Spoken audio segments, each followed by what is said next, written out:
Merci, Monsieur le Président.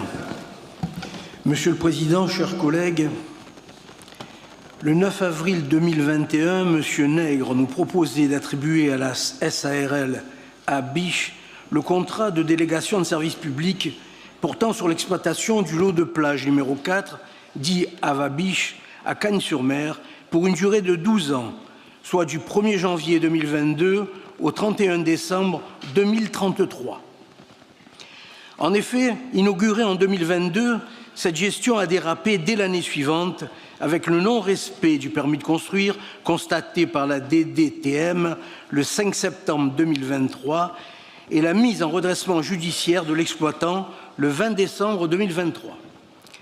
Si l'exploitant a clairement manqué à ses engagements, je voudrais toutefois m'arrêter sur la faillite de la gouvernance de la métropole qui me pousse à m'interroger sur le suivi apporté aux autres DSP des plages, surtout après les épisodes de la résiliation de la concession Jet Évasion à Nice pour fausse attestation d'URSSAF et de la plage Papaya d'Aise à un exploitant qui n'avait pas honoré ses obligations fiscales.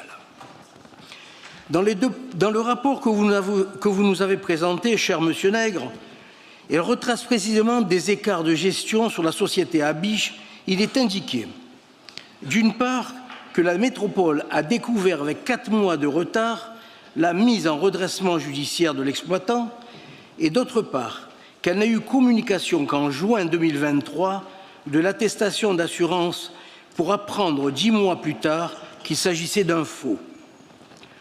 En page 48 du contrat d'exploitation que vous nous avez adressé, il est expressément stipulé que l'exploitant devait, au titre de ses diverses obligations, communiquer les attestations d'assurance et les quittances de paiement à la métropole dans les 15 jours à compter de la notification du contrat, puis chaque année à la date anniversaire de ce dit contrat. Ce n'est donc pas en juin 2023, pardon. Monsieur Pérez, vous avez terminé votre temps, donc si vous pouvez conclure.